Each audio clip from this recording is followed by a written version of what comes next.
Nos vamos a entrar en el tema de los rumiantes. ¿Ya? El tema de los rumiantes es bien interesante, chiquillos, porque la gracia es que conozcan cómo estos animales son capaces de transformar proteínas de baja calidad o incluso nitrógeno en proteínas de alta calidad, como es la proteína láctea o proteína de la carne, ¿no?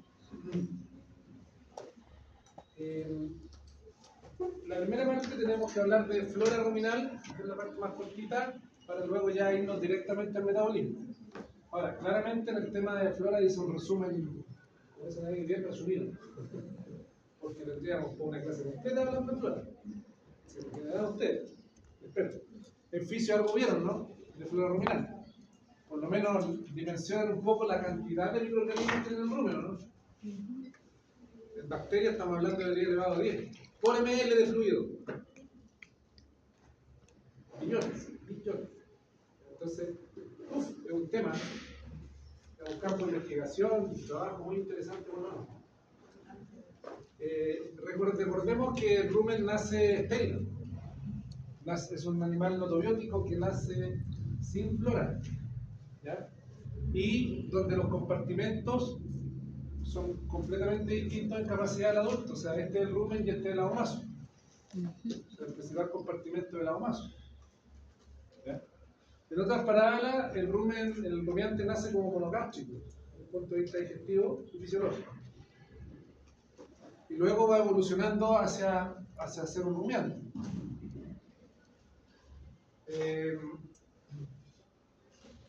En adultos, el casi el 90% de los preestómagos corresponde a un procesador.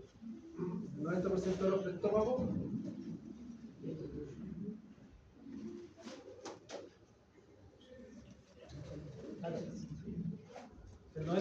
preestómagos corresponde al rumen.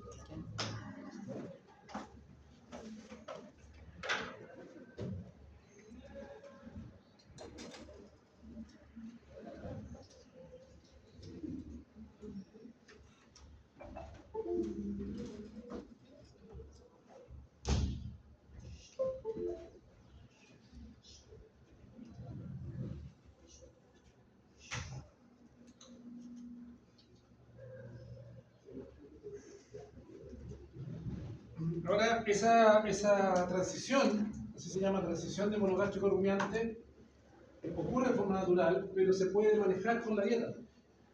Y eso se hace mucho en lechería, ¿verdad? Donde rápido hay que acelerar el destete, entendiendo por destete cuando ya no se le dé productos lácteos, porque en alguna lechería ni siquiera tiene contacto con la madre, porque es muy caro el sustituto lácteo. Entonces hay que ahorrarse la leche, hay que ahorrarse el sustituto lácteo, tratando de que pase a ser rumiante lo más rápido posible, y eso se hace con la dieta. El consumo de concentrado estimula el desarrollo de las papilas ruminales y el de los forrajes, el desarrollo de la musculatura ruminal y de la capacidad ruminal. Entonces la idea es estimular el consumo de alimentos desde los primeros etapas de vida de la ternera, como verán en la alimentación. Eso deberían verlo ahí en la alimentación, la estrategia y cómo se hace. Estoy anticipando eso. Entonces, el rumen nace sin microorganismos y por lo tanto debe ser colonizado principalmente al inicio por bacterias, ¿ya? Y luego por protozoos.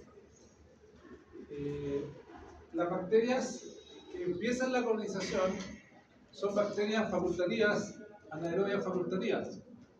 Es decir, son anaerobias pero pueden utilizar oxígeno, ¿ya? Y luego las anaerobias estrictas cuando ya el ambiente anaeróbico está creado, porque el rumen del neonato es rico en oxígeno, ¿ya? Estas bacterias las adquieren desde el momento del parto, desde el canal de parto, por contacto con la madre, o desde el ambiente, ¿ya?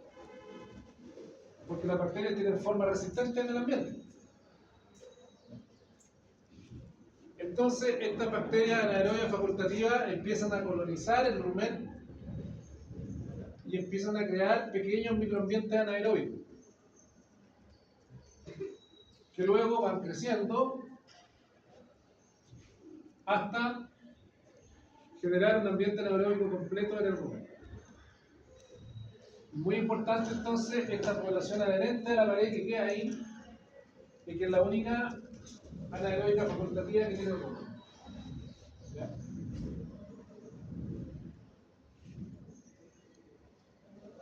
Entonces se considera que el primer mes de vida, las primeras 4 semanas, se considera como no rumiante, donde el ahomazo es bastante grande, ¿verdad? Comparativamente con el rumen. Luego, en las otras 4 semanas es cuando viene la transición, justo cuando se desteta, en el caso de la lechería. Porque en el caso de ganado carne sigue con la madre hasta como unos 5 meses, 6 meses. No hay problema. Ahí no se necesita la leche.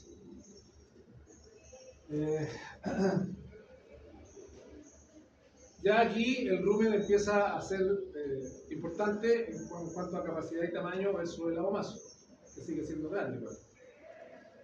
Y ya más de 8 semanas se considera una proporción similar al adulto, con un gran rumen versus un ahomazo acá chiquitito, y aquí tienen el ahomazo.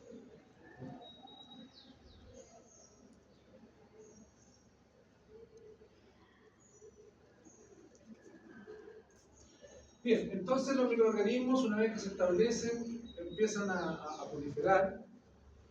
Vamos a ver que las bacterias tienen tasas de proliferación bastante rápidas. Estamos hablando de 8 horas. ¿Perdón? 20 minutos. 8 horas son los profesores. 20 minutos. O sea, por lo tanto, la población varía según la composición de la dieta, porque los microorganismos están orientados hacia ciertos sustratos. O sea, si el rumiante está en pastoreo, va a proliferar la flora que digiere celulosa. Lógicamente, que es la flora celulolítica. ¿Ya? Si el rumiante está consumiendo concentrado, grano, de cereales, por ejemplo, va a proliferar la flora amilolítica.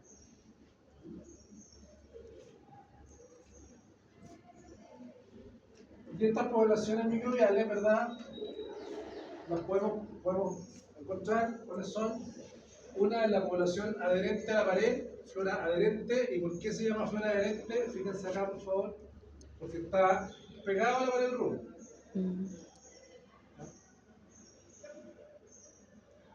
Son anaerobias facultativas y eso es muy relevante porque evitan que entre oxígeno al rumen y además degradan la urea. Vamos a ver cómo. Aquí tienen la flora adherente, aquí tienen el lumen del rumen y acá tienen la pared ruminal con los vasos sanguíneos. Entonces, si difunde oxígeno hacia el interior del rumen, este es metabolizado por la flora adherente. Entonces impide que entre el rumen, manteniendo la anaerobiosis. Y también pueden metabolizar urea porque tienen ureasa, que difunde de los capilares ruminales, entregando amoníaco al interior del rumen, el cual, como vamos a ver en la clase que sigue, va a ser utilizado para generar aminoácidos microbianos.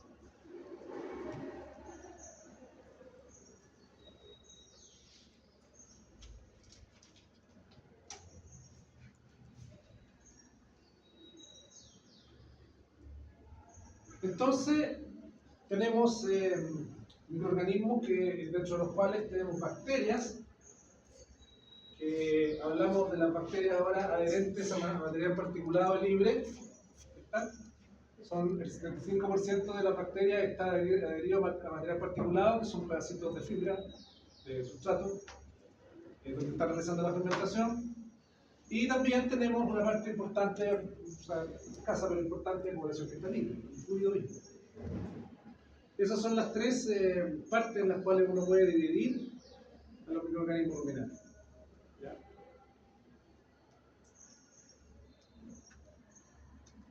Con respecto a las bacterias adherentes a material particulado y libre, tenemos más o menos 28 especies que hacen de todo. Vamos a ver las funciones, pero hacen de todo.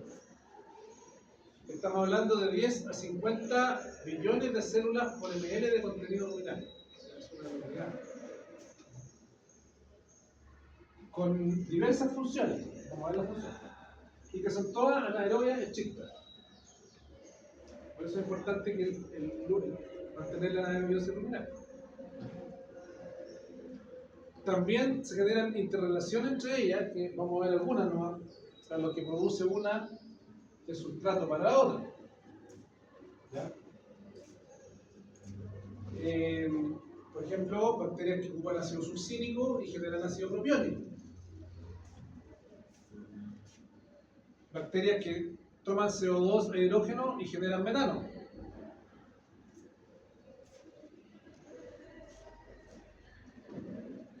Tenemos bacterias celulolíticas, o sea, que atacan celulosa. Bacterias hemicelulolíticas, hemicelulosa. Amilolíticas, almidón. Pectinolíticas, pectinas. Proteolíticas, proteínas. Ureolíticas, muy importante para la urea. Bacterias metanogénicas, como las que se ven aquí brillar en la oscuridad. Bacterias generadoras de amoníaco, bacterias que utilizan azúcares, otras que tienen lipasas, las que utilizan azúcares de transacarasa, ¿verdad? Por ejemplo, lactasa. Estas tienen lipasa, bacterias que utilizan de ácido orgánico, bacterias que utilizan ácido láctico, bacterias que utilizan ácido succínico, ¿ya? O sea, bacterias para todo. No significa eso sí que una bacteria amilolítica no haga otra cosa, sino que pueden hacer varias cosas. La gracia entonces es que las bacterias están capacitadas para fermentar cualquier nutriente en la dieta y proliferan según el nutriente en la dieta. O sea, como les decía recién, si hay más almidón, van a proliferar la amilolítica.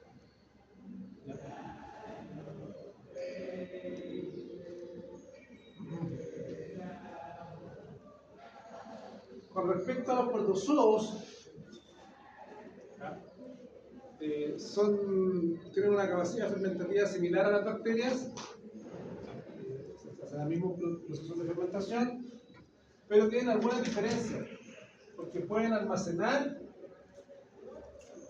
almidón, proteína y fibra en su interior. Acá hay una foto que la puse porque me gustó mucho, no está por aquí. Está en la otra presentación.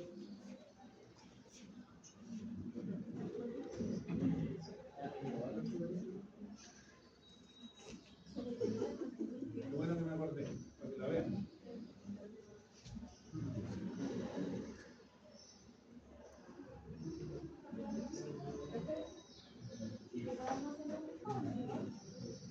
¿Almidón?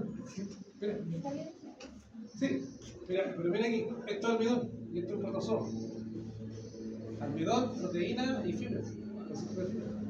Entonces la gracia, chiquillos, es que la gracia es que este almidón que está dentro del protozoo no está en el fluido ruminal. Entonces lo retiran del fluido ruminal, evitando que sea fermentado rápidamente y baje el pH y le dé acidosis. Entonces esa es la gracia de los protozoos, que además de hacer su actividad fermentativa, estabilizan la fermentación, porque guardan almidón para comérselo después. ¿Ya? Eso es lo maravilloso de los protozoos.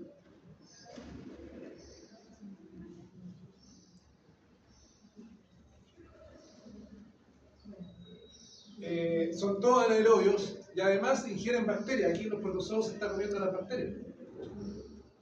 ¿Ya? Lo cual también controla la actividad fermentativa, son predadores.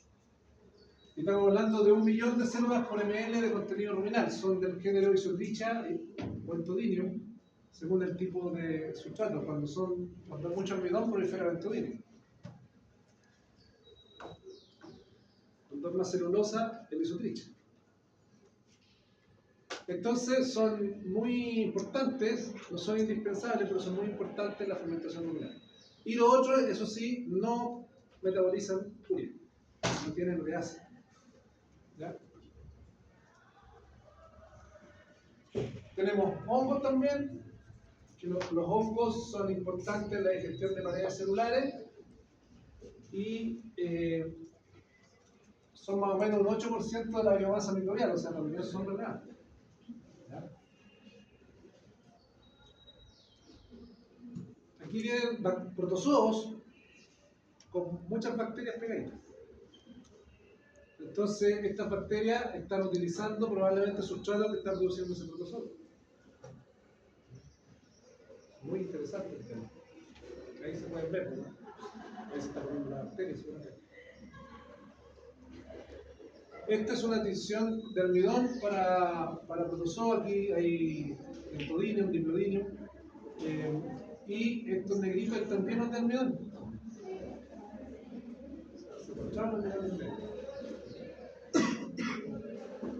Estos son hongos que se están reproduciendo.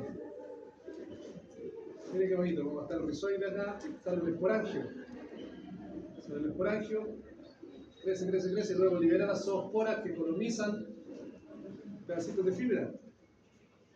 Entonces empiezan a crecer las hifas del hongo, las raíces, y la gracia que tienen entonces es que se anclan a la fibra. Entonces es una ventaja sobre las bacterias, incluso porque las bacterias liberan enzima del medio y luego ingresan los monosacáridos. En cambio estos tienen aquí la enzima, entonces van ingresando inmediatamente los sustratos. Y luego ya acumulan el esporangio, acumulan zoosporas y vuelve a colonizar otro pedazo de fibra. Hay fotografías muy bonitas de eso. En resumen, entonces, estamos hablando de, por ejemplo, bacterias del orden de 1 por 10 elevado a 10 por ml de fluido ruminal. ¿Ya? Cereromonas que son más grandes, 1 por 10 elevado a 8, con tiempos de generación de 20 minutos, como les decía recién. Acá 20 minutos se van reproduciendo. Sale toda esa proteína para el rumiante. Protozoos ciliados, entodinium, 10 elevado a 5, 10 elevado a 4, 10 elevado a 4, hongos 10 elevado a 4, ya un tiempo de generación un poco más largo, pero 8 horas tampoco es tanto. Entonces, si se fijan, es muy activa la generación de microorganismos dentro del rumen y la variedad. También del total de masa ruminal son principalmente bacterias y luego hongos. Perdón. Principalmente bacterias y luego protozoos. Y este me gusta mucho porque, a pesar de que es viejo, ustedes me van a decir, se dan cuenta por qué. Por ml de fluido ruminal tenemos 10 elevado a 10, o más bacterias. O sea, hay más bacterias en un ml de fluido ruminal que humanos sobre la Tierra. Son 9.000 millones. Hongos 10 elevado a 5, 10 elevado a 4. Perdón, estos son protozoos, 10 elevado a 5, 10 elevado a 4. Hongos 10 elevado a 6, 10 elevado a 7. Bueno, aquí aparecen micoplasmas que ahora actualmente son bacterias. También hay virus, hay una cantidad no menor de virus en el rumen, que son virus fagos, que son controladores de las poblaciones bacterianas.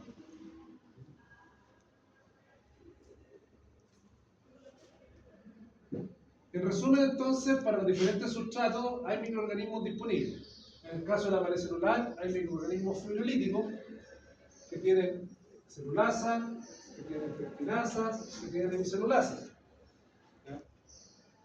También para el almidón tenemos aminolíticos que tienen amilasa.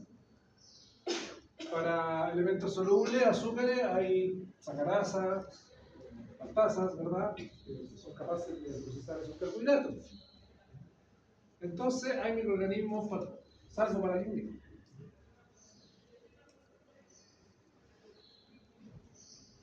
Aquí tienen un ejemplo de cómo ocurre este fenómeno de fermentación.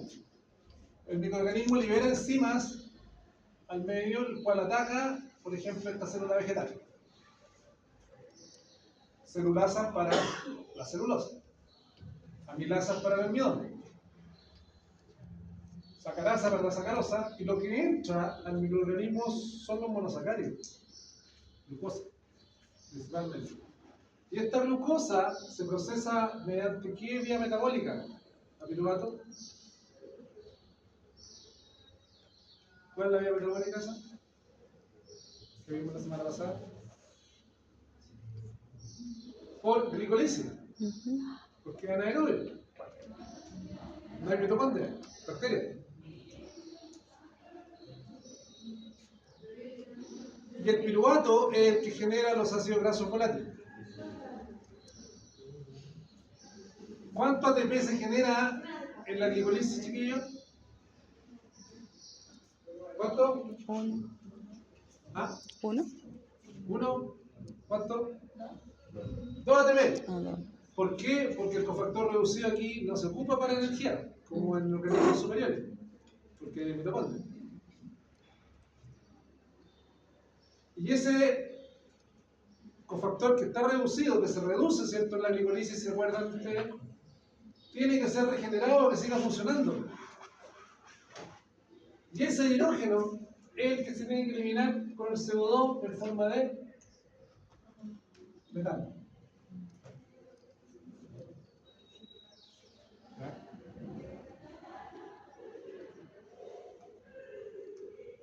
Ya, eso como introducción porque lo vamos a ver en detalle a continuación. Ya, ¿qué hora es? Ya hagamos control para que se vaya porque están esperados por eso.